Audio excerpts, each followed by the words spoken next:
everything's recorded. My name is Keith Andrew, the one and only Keith Andrew, and you're watching the Keith Andrew Network. Today, why did I have a brain fart? I want me to have it one more time. I could always edit it. My name is Keith Andrew, and you're watching the Keith Andrew Network. I am the one and only Keith Andrew. And today, on episode 480, I have the beautiful and talented Ann Richardson. I just want to say thank you for being a guest on my talk show. Thank you for having me, Keith. I'm really excited to join you today, and I can't believe you've got 480 episodes. That's amazing. Long story about that. Officially, yes, 480. Unofficially, I did 300 off. Long story about that. I did 300, and then people backed out a bit, so I said, hell with it. I took everything down. I rebranded myself. So, yes, officially, it is 400. In 80. So it's always good and it's good to acknowledge your mistakes, but it's good not to linger on it. That's kind of my mistake. I keep lingering on it. But, yes, you're human. But with that being said, it's a half hour, 37 minutes every time. And for people who want to know what my talk show is about, the whole point of my talk show is to show people that even with having a learning disability, I can still amount to something. And at the same time, I'm able to turn myself into an example for people out there dealing with any types of learning disabilities and disabilities. To never give up and prove people wrong. Prove to them that labels do not dictate who you are and who you want to be, and to prove to them you can still amount to something. So hashtag break the labels. Also, I do want to point out, because I'm lacking on subscribers, go figure. So make sure to hit that like button on all my videos. Follow me on Instagram, Facebook, Twitter, YouTube for more up-to-date interviews, contacts. I do a lot of fan-made parodies. Maybe you'd be interested in doing some. I do a lot of fan-made parodies of Dumbo and Jumblebug. Or if you like my interviews, stay tuned. Make sure you subscribe to the KeithAndrewNetwork.com on YouTube and follow me on all social media. So with that being said, there will be a link in the description, but it will be a little Twitter thing on the bottom. Just, well, what? First question, while we're talking about hashtag Twitters, do you use Twitter or do you like Instagram? I do use Twitter more so than Instagram, so that, I guess, would be my favorite one, would be Twitter. Alright, well, on the subject, there will be a little link under your picture, which URL hashtag, and under my picture, a little hashtag. But we can get to the whole social media abago in a little bit. But the first thing that I want to point out, the reason I approached you is because I look for certain people that I like and who I want to become friends with. And when I read your profile on your award-winning narrator, I said, that's it. I have to have you on the show. That would be completely a big honor because I have everyone from actors, actresses, and models. And yes, I do talk with my hands. From actors, actresses, models, CEOs. And when I saw a narrator, and I was like, I got one or two narrators.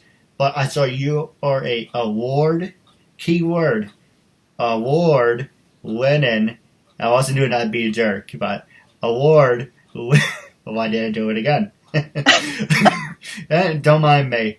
Award winning narrator. And I said, I never had an award winning narrator in my show before. Might as well start.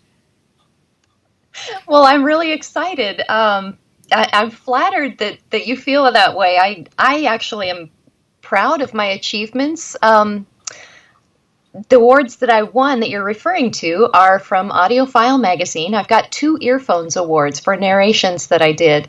And for people who are not in the audiobook industry, AudioFile magazine is it. That's the most wonderful magazine about audiobooks that you can find. And their reviews are highly coveted. And so when you win an Earphones award from AudioFile, that's really something. So thank you for recognizing that. I've also been a finalist in the Voice Arts Awards for 2 years in a row. Someday I might win one. But to be a finalist, That makes me happy too. No, I hope you do. And I do have a question for you. You mentioned that for the audio file that you work on, would that consider, I'm just giving the short highlight, on the audio file that you're talking about, the whole thing about audiobooks, excuse me, would you think that I would be considered for my episodes? Would that be a possibility of turning that into a book? Or is it just audiobooks specific? It's audiobook specific. You can't tell I speak for a living, can you? I have that Yes. effect on people. Yeah.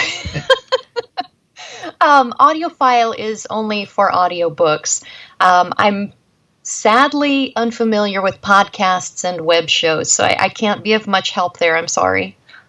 Not a problem. That's an idea. I'm always looking to branch out. I use, for me, and my next question I was going to ask you is about social media. Then I can ask you about your acting, about your whole career, how it all started, but let's just change up the format. For me, for social media, is that I use Facebook, Twitter, Instagram. Facebook, Twitter, Instagram, LinkedIn. I used to use Stage 32. I lost interest. Pinterest and Tumblr, yeah, I'm there, big whoop. But I don't really use it. But yeah, you name it. If it wasn't for LinkedIn, I wouldn't have you on the show. And I wouldn't have most of my interviews, my guests from the show. So yeah, I started from LinkedIn, then I was like, okay, what else is there? Then I tried Stage 32, that was hit and miss because, people lie about their age. Then I went to Twitter, I was like, okay. Now I found two main sources, Facebook and Twitter. And then I was like, maybe just use Facebook for the hell of it.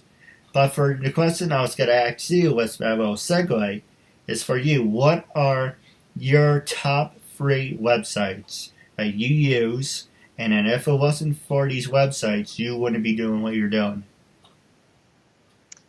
Well, that's a really good question, Keith. Audiobook narration has evolved to largely people working from their homes. I mean, there are still audiobook publishers where you go to their studio and record in their studio, but the number of people that record from home is growing. And so with that, their online presence has grown as well. They want to be discoverable. I'm going to borrow your quote marks. Air quotes. They have to be discoverable, and social media definitely plays a big part in that. Facebook is pretty big for me. I've joined a lot of groups that center on audiobooks, the narrator community, the publisher community.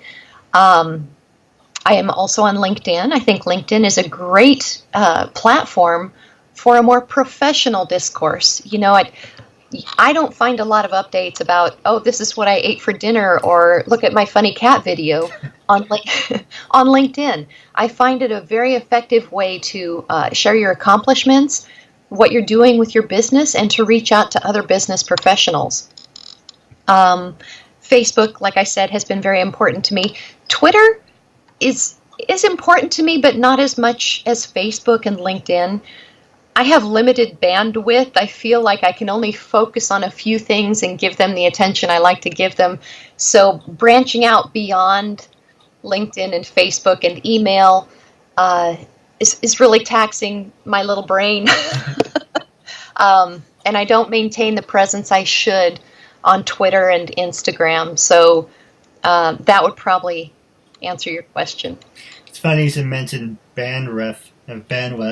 Is every time my family's now obsessed with using Apple TV, and it's like, hey, let's watch Daredevil tonight, and then when it's like loading, error, god damn it, keep doing this one of his interviews again. That's all I hear. It's like, I have to go to reset the router. Keith, knock it off with the interviews. Because when you do like you were saying, Facebook, Twitter, that doesn't eat up the bandwidth. When you do video, it sucks it up. So I said, look, I'm not giving up my talk show. You want me to pay more money? fine. I will get a second job and give you more money. I'm not giving this up. And all about you're missing the point. It's like, this makes me happy. If I had my own studio, I wouldn't be doing this from home. But yeah, so every night they try to watch Apple TVs. Skate don't want to listen to music again. I completely understand. I have two grown sons, but when they were teenagers and they would play their video games online, our TV would slow down. And so we went through the same thing that you're describing, and it was kind of a battle at times to fight them for the bandwidth. So I understand. This one make you laugh. So the next question I was going to ask you is social media. Can social media make you or break you? And because you're an award-winning narrator, does that influence you to get on TV, to get certain roles and jobs? Does social media play a part in your life? Or do you think it's good to have? Like a kickstand. Good question. Can social media make you or break you? Social media can be a very valuable tool in connecting with people that can hire you. I have definitely gotten work off of social media, both LinkedIn and Facebook, and maybe Twitter. I'm not sure, because I'm not that great about asking my clients where they found me. But definitely, I have gotten significant work off of Facebook, and good feedback from LinkedIn. Now, can social media break you? Absolutely. Social media can be a wonderful tool, or it can be a dreadful weapon. You can alienate yourself very quickly through social media by posting controversial political views, inappropriate content. You can really sink your own ship on social media, so you need to be very, very careful. I saw a quote the other day on TV. A young lady said something that really resonated with me. She said, "Don't put anything on social media that you wouldn't want up on a billboard." So if you think you're driving down the highway somewhere and you see this billboard and your own children's faces pop up on there, or maybe your political views pop up on there, that's something that you've put out there. So if you don't want to see it on a billboard, don't put it on social media. Nice way to cause a car accident, too. Yes. You just realize my face is like, and you stop sort of, the hell? And meanwhile, you cause a pile up behind you. It could happen. It's true. And while we're talking about quotes, this is one of my favorite books. And one story about my book. I originally wrote my book. Pretty much, I use certain people as an inspiration. So my brother wrote a book. And I'm like, well, I want to write a book. And it was supposed to be like this, a hard copy. Okay, this is one of my favorite books. I was working in Michael's and I saw, this is really good. I pretty much got it for an example, saying this is what I want, a hard copy. And you open it, and then you have like little pages. Unfortunately, the book I did was a magazine. I'm like, okay, that sounds pretty interesting. Why not? And then they talked me into, I think it would be really fancy if you do a magazine type style. Okay. So I got annoyed. I said, because I'm bad at spelling errors, and I do have that effect on people. And so it was really bad. If I wanted it to be like a joke, I'd be like, yeah, look at this big book. In this chapter you say, I see your mom went to comedy college. I said community college. So they wrote comedy college. And another spelling error was on January 24th, I was born. They said on January 24th, I rised. Or when I said I went to Long Island, I says I went to Longland. I'm like, didn't anyone read this before they published it? Oh, you have to pay more money for that. I asked you before we pushed it through, is it readable? Yes. Is there anything wrong with it? No. Can people read it? Yes. Okay. Who speaks like me? It's like me come from long land by water. Or where did you? Okay, we're doing an interview. Hi, sir. Where did you go to school? Hey, I went to community college. You went to where? Oh, he means community college. That's what. So yeah, I have to do my book over, even though that's Yes. 5 years ago. Sounds like you got a bad editor. I think you need to find a better editor. Well, if it's possible, I'd love to work with you if you know anyone. I might be able to find a few editors. Gosh, they're expensive, though. You probably know that already. Yeah. But the one reason I like this book, I don't know if you can see it, if it's backwards on your side. No, I see it fine. So one thing I like about this book is endless possibilities, and on every page, for an example, it says one destination is never a place, but a new way of looking at things. Nice. So each page has like their little quotes on it, so I really like this. But the reason I got it is because I wanted the Staples say, can you make me something like this? And then I realized my book was a disaster, and I was kind of like, maybe one day. But, long story short, it was about me saying, this is what I was doing, was my disability, life growing up. Didn't have my talk show at the time. So it's kind of like I didn't accomplish anything. Now that I have a talk show, it's like, yes, it's a start. Pat yourself on the back. It's a start. But what did you honestly accomplish? So I'm waiting to get on TV. I've been on radio. I've been on Skype interviews. But once I'm on TV, get my own studio, become a C-lister or a B-lister, and I'm out there, I'll get out there more, and people will be like, okay, now you have a reason to write a book. Now I had a hard time in college. I was a rough kid growing up. Who wants to read that? I'm like, okay, it's interesting, but where's the end? Where's the end part? Where's the end game? How's it make a difference? If that makes any sense. It makes perfect sense. You want something that you've accomplished, that you've set out to accomplish. You want to write about it and help other people believe in themselves so they can accomplish what they want to. Oh, absolutely. And one more thing I do want to say before I pass the show to you is recently I work at Toys R Us, and Toys R Us is closing. And it was a slow day. It was like a Sunday. It was slow. They were about to close in about 10 minutes. And I saw this cute little girl just running around the table. We have magic. It's called magic tracks. Basically, it's the track things that you can do. You know what it is, magic tracks. Do you know what it is, or are you? I can picture it in my mind. Yeah. Alright, so it's basically tracks that you can bend. You can make a circle out of it. You do whatever you want. He's running around. She's talking to me. He's like, "Well, look at this. Look at that." And I went, "Huh? Well, look at this." I got a second car from the drawer, and she thought it was funny how the cars crashed into each other. And then she kept going on, and I don't know, I felt like a connection because she was really sweet, really funny.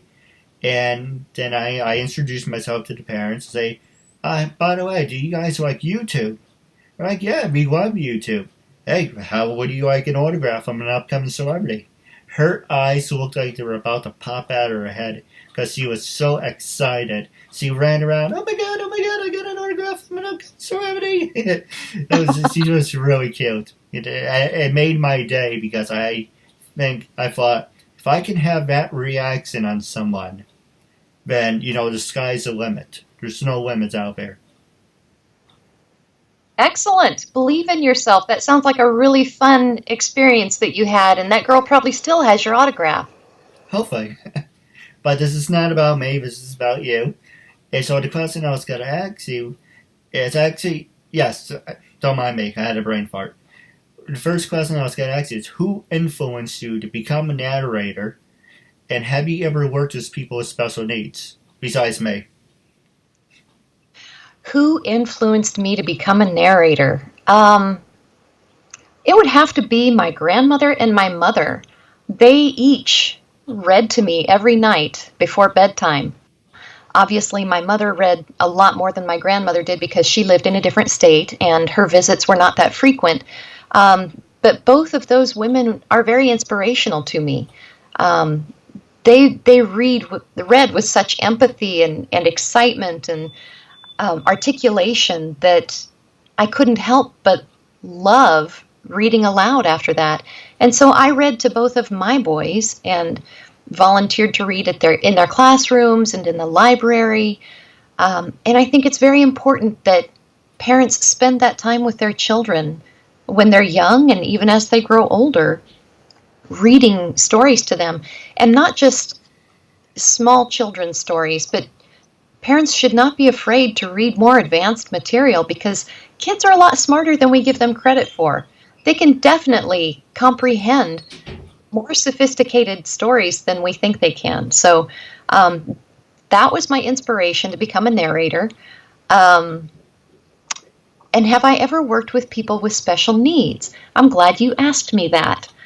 When I decided in 2008 to become an audiobook narrator, I originally thought I was going to be a voiceover artist and do commercials and other kinds of voiceover type things. But my mentor, Heather Costa, suggested, why don't you volunteer recording for the blind and dyslexic and see how you like it? And that will give you experience behind the microphone and learning how to use it and developing your techniques. And so I did. I volunteered at my local recording for the blind and dyslexic studio. And from the first day that I went in and read, I was smitten. I loved it. And I knew that I was going to ditch the voiceover thing and focus solely on audiobook narration. So I still volunteer for recording for the blind and dyslexic. They have changed their name to Learning Ally. Their website is learningally.org. And they're a nonprofit that has the biggest library of audiobooks. Used to be the biggest in the world. I'm not sure if that's still the case. But what they do is focus on textbooks, educational materials, and even mainstream books for their membership so that these children can have equal access to print materials. Their clients, their members are as young as kindergarten, and the materials that we record for them at Learning Ally see them all the way through college. One of the members, his name is Hobie, I can't remember his last name. He's studying chemical engineering at UC Davis out here in California, and we've recorded all of his textbooks for him. He's a super intelligent young man. He's been blind for most of his life, if not all of his life, and his achievements are truly amazing. And that's the kind of work that Learning Ally does. It just makes the printed word accessible to anybody with a print disability. No, I feel the same way, and I knew about this when I was in high school. I'm not into anything can happen live, right? Sorry. And it's fine. Don't worry about it. And I have that effect on people, and probably technology too. Is I can read a little bit, but for me, I was labeled handicapped, retarded, mentally disturbed. I read and learn at a 5th grade level. So yeah, I can read, but if you told me to, for an example, I put the book down somewhere, I'll open a book, read chapter 1 through 5, like my favorite song, one of my favorite songs, Fly By Night, it's going to go right over my head. But if you take the time to sit down with me and go back and forth with the book, it will sink in. For an example, I more or less am a hands-on learner. So if you sit down with me and say, okay, we're going to do something that's hands-on, it's going to sink in instead of saying, read it and go figure it out yourself, because I set myself up for failure for a couple of times. But for me, I have to do things hands-on because it sinks in more. Absolutely. There are so many different learning styles, and I think it's foolish to think that all children, all people, should learn in one way, one method. They're finding that children who follow the written text with an audiobook of the same playing in their ears have a higher percentage of comprehension than just trying to read themselves. Audiobooks are growing hugely. I don't think that's a word. But the growth rate of audiobooks just keeps bounding, leaps and bounds every year. And I think it would be silly to discount that method of learning. I wish people would use it more. Yeah, I agree. Now we're going to take a quick commercial break, and when we come back with the last 11 minutes left of the show, I'm going to pass it over to you. You can ask me anything you want, and you can talk about anything that motivates you. Okay. Very. Arlene Schofield. My name is Shireen Snow. My name is Carla A. Miles. Diana Camuto. This is Christine Dunford. I'm me, Eden. Caroline Macy. This is Walker Fannin. I'm Camille Dixon. I'm Miss Dates Warden. My name is Linda Presson, and you're watching the Keith Andrew Network. Me, Mark Medley. Hi everybody, this is Mark Neely. Barry Pavick. This is Peter Bruno. My name is Kyle Collier. This is Julio Santiago, better known as Dynamite. I'm Richard Epcar. Orange Chow. This is Kerrigan Mahan. This is Goldar. And we both support Keith Andrew. My name is Ron Wasserman, and I am supporting Keith Andrew and what he is doing, and you better do the same, or I'm going to come kick your ass. Ladies and gentlemen, my name is Keith Andrew, the one and only Keith Andrew, and you're watching the Keith Andrew Network. We're back from the commercial break. I'm here with a good friend, the talented and beautiful Ann Richardson. I just want to say thank you for sticking with us. With the last 11 minutes left and counting, I'm going to pass the show over to you. Was there anything you want to know, talk about, promote? This is your time after all. And you can ask me anything you want. Gloves off.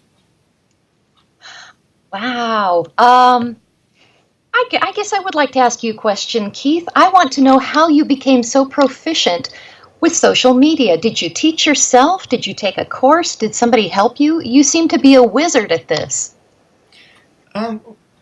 That's a good question. Let's see. How did I get used to it? I guess for the past, let's see, I'm trying to think. I used MySpace back and it's really dating myself. Let's see, I'm 30 now. Going back 10 years would be 20. So the first website I ever used was MySpace, and I was obsessed with MySpace. Yeah, I used MySpace, I used Facebook, Twitter I didn't really care for, Skype I didn't really care for because I was in a different mindset. But I was always on, Twitter. Now my cat's got to walk in front of the camera. Mama, I behave. Now, she's cute. He is Mr. Molly. Say hey, Mo. Hello, Mr. Molly. He's my buddy. He's adorable. I like you even more now, Keith. I love animals. I appreciate it. But, it's funny because when I had MySpace, I was on there 24/7. And I had over 1,000 friends. People from band members to oldies to wrestlers. And I think about it today and I'm like, too bad I didn't have my talk show then, because I had all these people at my fingertips. What a great opportunity that would have been to say, hey, 1,000 people, go down the west and everything. But yeah, it was 2008, 2009, I didn't have a talk show. And I know, I just practiced, to answer your question. This took a lot of practice. I just went to one website to the other and found my niche. Awesome. To me, that's inspirational because I'm not that adept at using new computer programs, learning new things. I'm a little old-fashioned. In fact, I'd probably still be handwriting letters if I could. But I admire that you're self-taught and you had the determination to stick with it like that. I think that's great. My next question. Explain to me about the big belt behind you. All right. Mr. Kitty, we're going to take a little trip. Alright, so long story short, like I mentioned to you before we went on the air, let's see, the Godzilla I had since I was a kid, so I had 2 of them. Don't ask me why. I like painting on my toys for some reason, because if I kind of think, I like the whole wrestling phase, So when you paint the person's face black, you're like, oh, it's all mysterious. It's like a mask. You don't know who it is. You can make it brand new. So at the time I was painting on my Godzilla, I turned his fingernails blue. Why not? I thought, hey, maybe Godzilla likes blue fingernails. But so I had 2 of them. One my dog ate and took a bite out of. And the other one, if that's that one, it's still intact. I had that since 95, 98. So it's one of my precious things. I like the whole Asian culture. And I like the cats, as you can see from Mr. Molly. I'm a big cat person, and I like to good about cats. Yes, I am talking about you, thank you. And basically, I have a lunchbox I got from Michael's. When I was working there, it was Mighty Morphin Power Rangers, big fan. I actually interviewed some Power Rangers too, the villains anyway. Let's see, I got this. QVC had the WWF on their thing. I used to have the belt. If you can see, I'm a big Apple fan. Thank you, Molly. and the belt was supposed to be brown. Unfortunately, my dog thought it was funny, and he ripped the crap out of it. So yes, no. I still have it. I can't take it off for some reason. So he ate the sides. I'm like, thanks. What am I supposed to do with this now?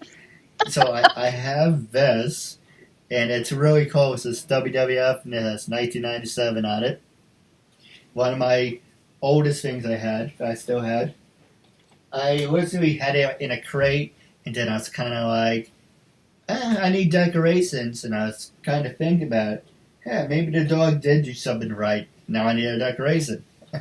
With that being said, this belt is what I was telling you about off the air. Is when I first got 300, I wanted to get myself a trophy, and everyone makes fun of me for this because you don't buy yourself a trophy. Trophies are something that, or it's given to you. And my cat's starting to get comfy. I'm sorry, Molly. So, belts. Probably, let's make sure I actually have time. Okay, we have 5 minutes. Sorry, I took out the timer. As you can see, I'm overwhelmed by here. So, when I got to 300, I wanted something special in my life. I could have easily gotten something like Season 1, Season 2. Yes, thank you for the bug, guys. Goodbye. Anyway, but if I got something like those, I would stick them in the closet and you never see it again. I went to crowns.com. My dad, when he was assistant principal, when my dad was an assistant principal in his school, he had the school Olympics that he created. And he always went to Crowns and he'd do custom trophies. So I went to them and I said, well, maybe I can get something. Like, was showing you 1 or 2. I saw a wrestling belt. And I went, okay, let's see what they had. Okay, I don't play baseball. I don't play basketball. Oh, you can custom a belt. Well, why not do this? It's a little banged up. That's on my stupidity. Long story short, I wanted this to be glass. Unfortunately, it's plastic. So when this I can show you right here, see how it's like kind of peeling up a little bit? I came up with this bright idea, like I always do. To say, maybe if I put glue on it, it wouldn't peel anymore. So good news, yes, it doesn't come up. Unfortunately, I used Gorilla Glue, so when it smeared, I wiped it across with a paper towel, and that's where the smudge came back. And also, there's another thing where, you see the belt has like a tiny little rip. It's because it came off, and I want to put it back on, and so I call it my imperfect championship. But the reason I wanted it is I wanted to show people with a disability, hey, it's someone who's handicapped, retarded, mentally disturbed, reads and learns at a 5th grade level, can have a kick-ass talk show, podcast, radio show, whatever you want to call it, then this is a perfect example. Show you out there. Doesn't matter what you are or what you label yourself as. Labels do not dictate who you are and who you're going to be. And you should prove to them you can break the labels. And this belt is a symbol of saying that labels do not dictate who you are and who you're going to be. Because if the labels did have that, I would have never actually had the belt, and then it would be kind of pointless. If that makes any sense. It makes perfect sense. I think that's awesome. And there's nothing wrong with getting yourself something to commemorate an achievement.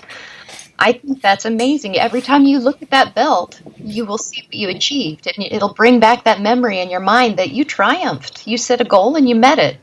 I think that's awesome. No, absolutely. Now, wrapping up the show, and, wrapping up the subject anyway, is saying I got up to 300. And little by little, as you know, I have binders filled. This is season 5. I have 5 binders filled of 100 pages of permission forms. And my biggest mistake in the beginning was I was taking people at the word. So, yeah, little by little. And this is, if you look at season 1, how you see the reflection, just trying to get you on the screen. There you go. You see how you get your reflection? This is season 1. I recorded my hands to camera. Here's what I was recording. Season 2 was I was using the camera, and this was recording from the computer screen. And then my brother told me about Skype Recorder. Now I'm cut in half. You're on the left, I'm on the right, or I'm going to flip it if you're interviewing me. So over the years, I could have done it like this from the start, but you wouldn't have seen the growth. You wouldn't really see the transition. And so I wanted to show you the transitions over the years. So little by little, people would say, yeah, my agent said, my publicist said, you ask a lot of stupid questions. We don't like your video quality. We figure it's degrading to deal with people like you. I thought it was a joke. Can you take down the interview? So, so I went to a lawyer, senior advisor, because at the time, people are saying you're not copyrighted, you're not trademarked. Long story short is you don't have to be trademarked because you're... Yes, Molly, I know. Can you hang on for 1 second? Sure. They said you don't have to be trademarked because that's $2,000 and you're not making any money and all you're doing is putting yourself into a hole. And he said, that's number 1. Number 2, you don't have to be copyrighted because you're online based. You're on Facebook, Twitter, Instagram, Stage 32, Tumblr, Pinterest. You're everywhere, so you got that covered. So people know exactly who it is. When they say KeithAndrewNetWork, okay, we know it's you. And he said your biggest mistake, I call it my regret, your biggest mistake was you weren't having permission forms. I was taking people at the word. For an example, I would say, and, is it okay for us to do the interview? You would say yes. Well, how did he know you didn't edit and yes from another segment? How did he know you didn't edit that? So it wasn't something understandable. Because, you can say one thing and they're like, well, you don't have it in writing.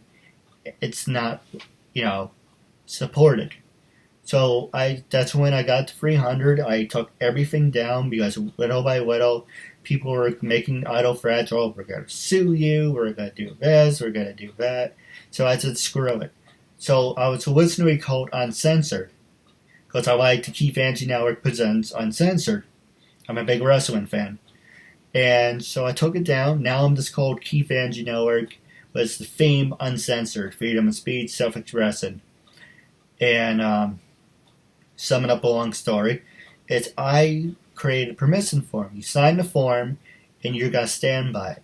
Even though time to time people would try to weasel their way out of it, saying, I didn't know what I was signing. I'm like, you know how to read, right? and if I didn't use any words for understanding. It says, my name, what the show's about, and you're giving me use for the interview.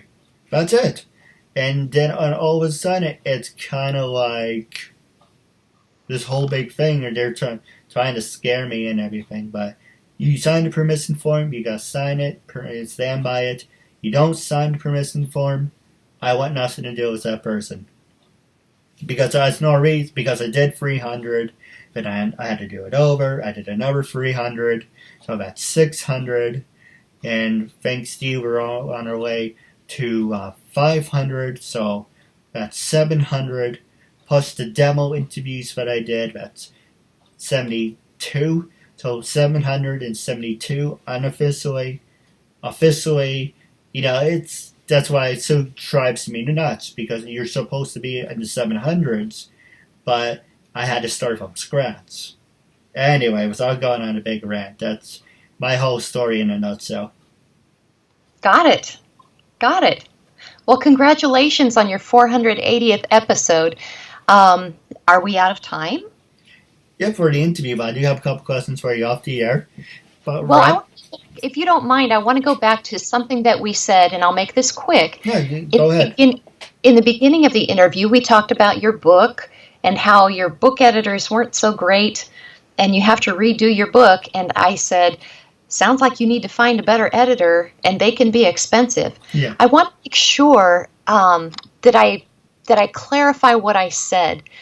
Book editors may seem expensive, but they are highly trained individuals that can take your book and make it into something wonderful that's easy to read with appropriate grammar. So I think it's definitely worth every penny that you pay a book editor. I just didn't want to leave you and your viewers with the opinion that I think editors are expensive. I think they're worth every penny, very much deserved money that they charge, and I hope you find a good one. No, yeah, you have a right to your opinion, and I stand by it. I stand by you. They are expensive. Because there are a couple of book editors who want a couple thousand a month. Well, if I can do it online for free, what will ban? Can you guarantee me TV time? I don't have ATM on my forehead. It's kind of like, yes, they do terrific work. I'm going to stand by that. But at the same time, maybe you do something real more reasonable, like 200 instead of 900. It's good, but that's a different subject for a different day. But I do have a couple questions for you off the air. Okay. We're wrapping up our interview segment. Are you on Facebook, Twitter, Instagram? How can your fans follow you? Well, I guess the first thing to do would be to mention my website. My website is AnnRichardson.com. There's no E on Ann. It's just ANNRichardson.com. I'm on Facebook as Ann Richardson Narrator. I'm on Twitter at Her Smooth Voice. And that's kind of confusing. Her Smooth Voice is my Twitter handle. Instagram, you're going to laugh at this. I have an Etsy shop where I create sculptures of my favorite kind of dog, which I have two of. They're French Mastiffs. So nice. My Instagram handle is Dogue Art. That's DOGUEART. Well, I would love to see some of your work. It's I have an Etsy store called Dogue Art, so you can browse on there if you want to. LinkedIn, I think I'm Ann Richardson, Narrator, and I think that's about it. Okay. And the last question, I'm a big fan of Bill Raleigh, so going on the record, when I first approached you to be a guest on my talk show, what was your first reaction, and what made you say yes? And after being interviewed, how do you feel now? When I first got your message on LinkedIn, I have to admit, I have to be honest, I was a little suspicious. There seems to be a growing incidence of people I don't know, I have no connection with, they're not friends with my friends, they're not in my industry. I have had a lot of requests to connect with these people, and some of them ask for pictures, some of them want to call me, and I have no interest in that. But when I got your message, I checked it out. I went and looked at your profile, and I saw what you were doing, and I checked out your YouTube videos, followed you on Facebook. In a nutshell, I did my homework. Yeah. I thought if there's a way I can help Andrew further his goal, reach his goal, I'll do it. It's not going to cost me a lot of time or energy, and maybe it will be helpful. So, yeah, I'll do it. I believe in helping other people. My personal philosophy is that I was put on this earth to help other people.